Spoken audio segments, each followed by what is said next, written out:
అందరికీ నమస్కారమండి. తెలుగు కథల సంపుటికి స్వాగతం. నా పేరు శ్వేత. ఈరోజు మనం చెప్పుకోబోయే కథ, తన కొడుకుని ప్రేమించి పెళ్లి చేసుకున్న ఆ అమ్మాయి అంటే ఆవిడకెందుకో చులకన భావం ఏర్పడింది. కోడలు చేసే ప్రతి పని ఆవిడకు నచ్చటం లేదు. వేరే ఊరిలో ఉద్యోగం చేస్తున్న కోడలు పెళ్ళైన వారం రోజులకే ఉద్యోగానికి వెళ్ళిపోవాలంటూ భర్తని అత్తామామలను విడిచి వెళ్ళిపోతుంటే ఆ అత్తగారికి చాలా కోపం వచ్చింది కోడలిపైన. కానీ కోడలు చేసిన ఒక మంచి పని వల్ల అత్తగారికి ఆవిడ పైన విలువ పెరిగింది.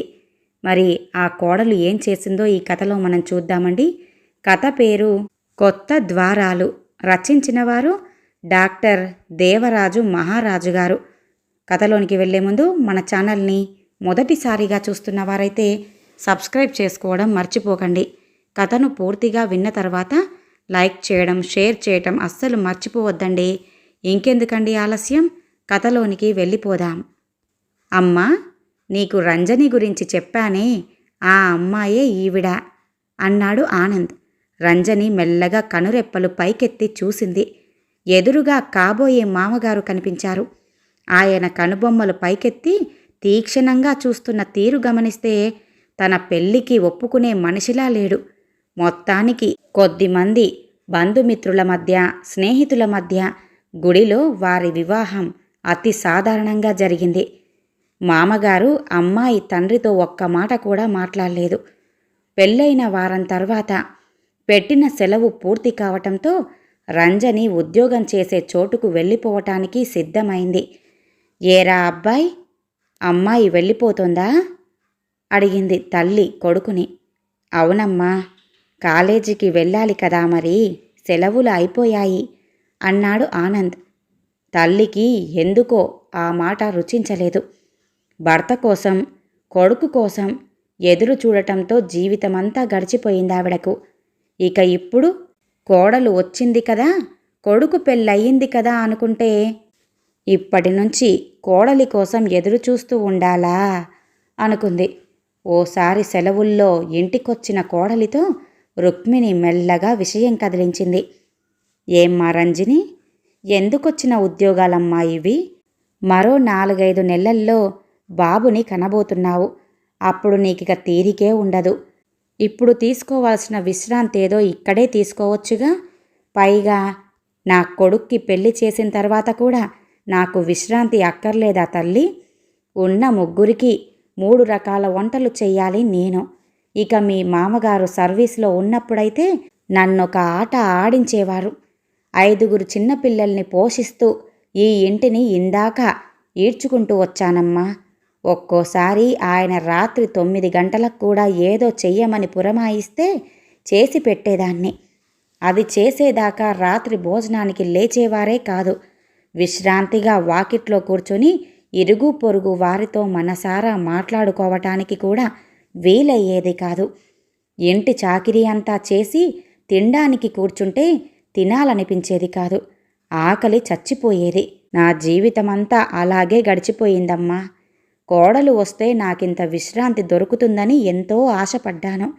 నువ్వింట్లో ఉండి సమయానికి నాకింత వండి పెడితే నా ఈ చివరి దశలో హాయిగా ఊపిరి పీల్చుకుందామని ఉందమ్మా నాకు అంటూ దీనంగా అడిగింది ఆ అత్తగారు. రంజని అత్తగారి మనసును పూర్తిగా అర్థం చేసుకుంది. ఆమె పాతకాలపు మనిషి. ఆ ఆచారాల నుండి, ఆ ఆలోచనల నుండి బయటికి లాగటం వెంటనే జరిగే పని కాదు. స్త్రీల ఆర్థిక స్వాతంత్రాన్ని, స్వేచ్ఛను ఈ స్త్రీలే అర్థం చేసుకునే దశలో లేరు. ఇక పురుషులేం అర్థం చేసుకుంటారు? అయినా తనని అర్థం చేసుకునే భర్త దొరకటం అదృష్టమే అనుకుంది రంజని. రంజని మనసులో అత్తగారి మీద జాలి పేరుకుపోయింది. ఆవిడను ఎలాగైనా ఈ చట్రంలో నుంచి బయటికి లాగేయాలని నిశ్చయించుకుంది. వద్దంటున్నా వంటింట్లో పనులన్నీ చేస్తోంది కోడలు. తెలియనివి అడిగి తెలుసుకుంటుంది.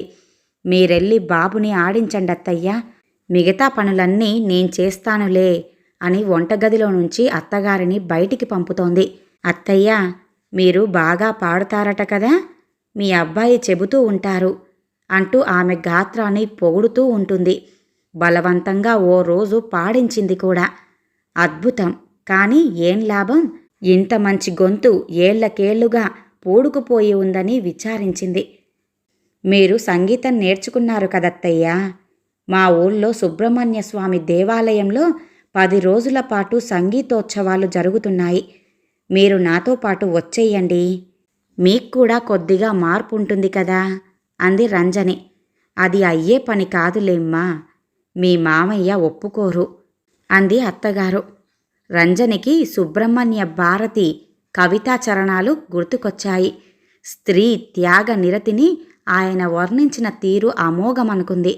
ఇక వారాంతంలో రంజని తిరిగి ఊరికి వెళ్లే సమయంలో రుక్మిణికి ఏడుపు ఆగలేదు.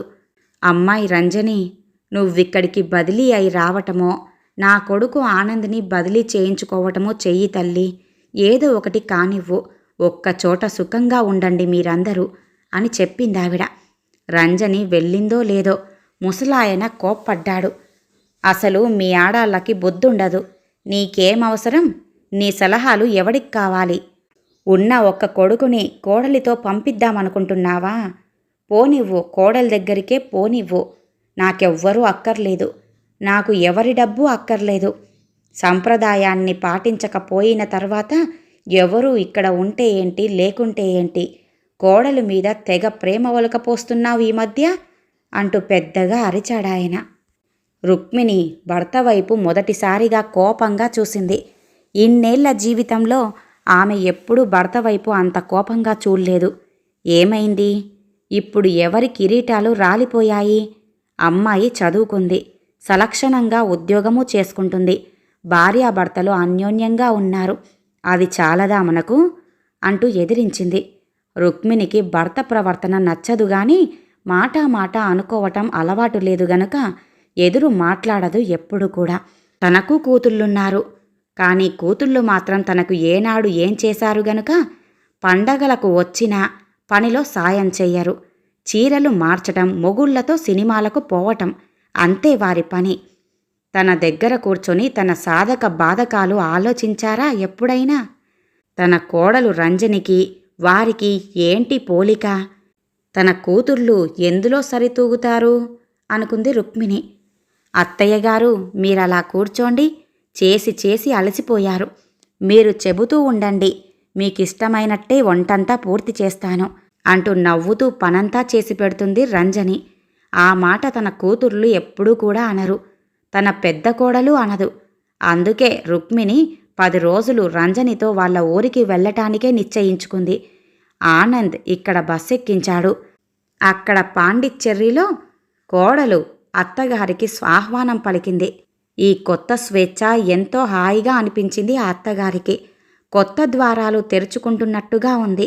ఎన్ని సంవత్సరాల తర్వాత ఇప్పుడే ఊపిరాడుతున్నట్టుగా ఉంది. కోడలి ఇంట్లో అందరూ ఆత్మీయంగా మాట్లాడటం, గౌరవంగా చూడటం ఆమెకు చిత్రంగా అనిపించింది. కోడలితో సాయంత్రం బీచ్ వరకు వెళ్ళింది. అరవిందాశ్రమాన్ని కూడా చూసింది. మనసు ప్రశాంతంగా అనిపించింది. రంజని చెల్లెళ్ళిద్దరూ కూడా రుక్మిణమ్మకు సరదాలు పంచారు. ఒకరు BA, మరొకరు MA చదువుతున్నారు వారిద్దరూ. ప్రపంచంలో జరుగుతున్న విశేషాలెన్నో చెప్పుకొచ్చారు.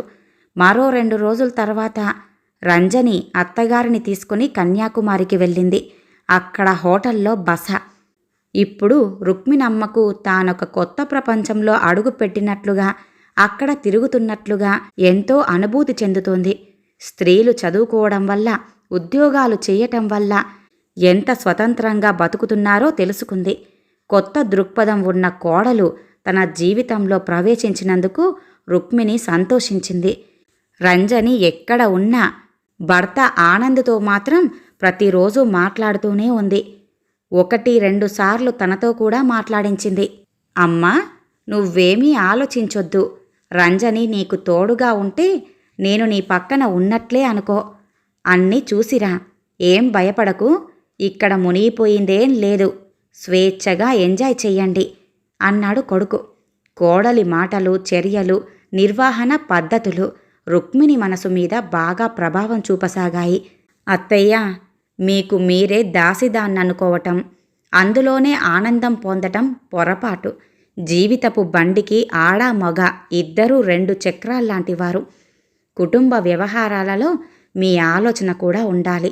మొదట్లో మీరు మావయ్య నన్ను ఉద్యోగం మానేయమన్నారు. ఎందుకు మానేయటం? ఉద్యోగం చేయటం అనేది డబ్బు సంపాదన కోసమే కాదు. మనం చదువుకున్న విద్యతో, హోదాతో సమాజంలో వచ్చే గౌరవం, స్థాయి నేనెందుకు వదులుకోవాలత్తయ్య? నా విద్యతో సమాజానికి కొంత మేలు జరుగుతుందంటే అడ్డుకోవటానికి ఎవరికైనా ఏం హక్కుంటుంది? భర్తకి వంట చేసి పెట్టి ఇరుగమ్మలతో పొరుగమ్మలతో సొల్లు కబుర్లు చెబుతూ ఉండటంలో సార్థకత ఏముంటుందత్తయ్యా? భర్తతో సమంగా బాధ్యతలు చేపట్టి కుటుంబాన్ని పరిరక్షించుకోవటానికి భార్య కూడా కృషి చేయాలి.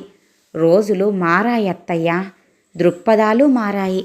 ఛాందస భావాలు వదిలించుకోవాల్సిన అవసరం ఏర్పడింది అంటూ కోడలి మాటల్లోని నిజం రుక్మిణి గ్రహించింది. ఒక్కసారిగా తన జీవితం ఎలా గడిచిందో గుర్తుకొచ్చింది. అనా పైసలు అవసరమైన సాయంత్రం ఆయన వచ్చేంతవరకు ఎదురుచూసి దేబిరించాల్సొచ్చేది.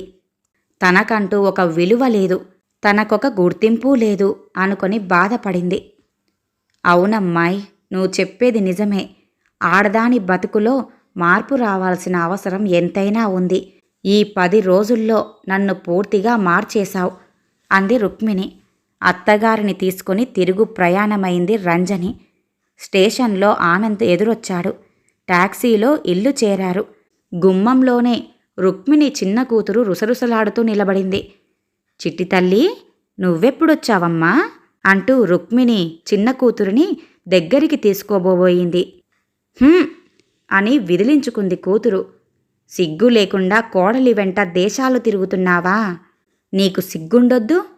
కోడలిని చూసుకొని తెగ మురిసిపోతున్నావా? నీకు లేదు బుద్ధి. వీడికైనా ఉండొద్దు? పెళ్ళాన్ని ఊళ్ళ మీదికి పంపి ఆడవాళ్ళలా వీడు ఇంట్లో కూర్చుంటాడా? ఏంటి మీరు చేసిన పని? ఈ వయసులో నాన్నగారిని ఇబ్బంది పెడతారా? ఆయనేమో ఒంట్లో ఏం బాగుండటం లేదని నాకు టెలిగ్రామ్ ఇవ్వటం, ఏమైందో ఏమోనని నేను హైరానా పడుకుంటూ రావటం అంటూ చిందులు తొక్కుతోంది కూతురు. రుక్మిణమ్మ అవాక్కైపోయింది. ఒక్క మాట కూడా మాట్లాడటం లేదు. అంతలో, ఇప్పుడు ఏం కొంపలు మునిగిపోయాయని అంత కోపం తెచ్చుకుంటున్నావు? ఎంతైనా అత్తయ్య కూడా మనిషే కదా. మామగారు రానని మొండిపట్టు పట్టారు. అసలైతే ఇద్దరినీ తీసుకుపోవాలనే అనుకున్నాను అంటూ రంజని మరదలికి సర్ది చెప్పుదామని ప్రయత్నించింది. కానీ ఆమె మరింత ఉక్రోషాన్ని వెళ్ళగక్కింది. చాలేవమ్మా, పెద్ద చెప్పొచ్చావు. మేము చదువుకున్నాం, కానీ ఆడవాళ్ళు ఉద్యోగాలు చెయ్యటం మా వంశంలో లేదు. మెల్లగా అత్తగారిని బుట్టలో వేసుకుందామని మంచి పథకమే వేశావు. నీ పిల్లల్ని చూసుకోవటానికి మచ్చిక చేసుకుంటున్నావా? అదీగాక మా అమ్మ దగ్గర బోలెడు బంగారం ఉంది. దానిమీద ఏమైనా కన్నేశావా? మగవాళ్ళెవ్వరూ తోడు లేకుండా ఈ దేశాలు పట్టుకుని తిరగడమేంటి అంటున్న కూతురి మాటలు ఎంత అర్ధరహితమైనవో రుక్మిణి గ్రహించింది. రంజనికి నోరు పెగల్లేదు. ఆడపడచో అలా ప్రశ్నల మీద ప్రశ్నలు వేస్తుంటే. చదువు లేకపోయినా అత్తగారు తన ఆలోచనల్ని పంచుకోగలిగారు. ఈ చదువుకున్న మరదలి మూర్ఖత్వాన్ని ఎలా వదిలించగలం అన్న ఆలోచనల్లో పడింది. మా అమ్మనైతే మార్చగలిగావు, మరి ఈ జడత్వాన్ని ఎలా వదిలించుకుంటావు అన్నట్లుగా భర్త ఆనంద్ ఆవిడ వైపు ప్రశ్నార్థకంగా చూశాడు. 1-2 నిమిషాలు ఎవ్వరూ ఏమీ మాట్లాడలేదు. ఇక తను మాట్లాడాల్సిన అవసరం వచ్చిందనుకున్నాడో ఏమో. ఆనంద్ తన చెల్లెలికి ఒక హెచ్చరిక చేశాడు. ఇదిగో చెల్లాయ్, అనవసరంగా నోరు పారేసుకోవద్దు. నీకు టెలిగ్రామ్ ఇచ్చిన విషయం మాకెవ్వరికీ తెలీదు. ఆ విషయం నాన్నతో మాట్లాడి నువ్వే తేల్చుకో. ఎందుకు టెలిగ్రామ్ ఇచ్చాడో, నిన్నెందుకు ఇక్కడికి రమ్మన్నాడో. ఇకపోతే నా గురించి గాని నా భార్య గురించి గాని నీ ఇష్టం వచ్చినట్లుగా మాట్లాడితే నేనూరుకునేదే లేదు. మా కుటుంబ వ్యవహారాల్లో నీ ప్రమేయం అక్కర్లేదు. అయినా కాలానుగుణంగా మారలేని నీలాంటి వారు చదువుకున్న ప్రయోజనం మాత్రం శూన్యం అంటూ కాస్త తీవ్ర స్వరంతోనే మందలించాడు ఆనంద్. తన చిన్న కూతురి ముఖంలో నెత్తుటి చుక్క లేకపోవటాన్ని గమనించి, ఇదంతా పక్క గదిలో కూర్చున్న తన భర్త కూడా వింటున్నాడని గ్రహించగలిగింది రుక్మిణి. ఒక్క మాట కూడా మాట్లాడకుండా తన భర్త లేచి బయటికి వెళ్ళిపోవటం రుక్మిణికి ఆశ్చర్యాన్ని కలిగించలేదు.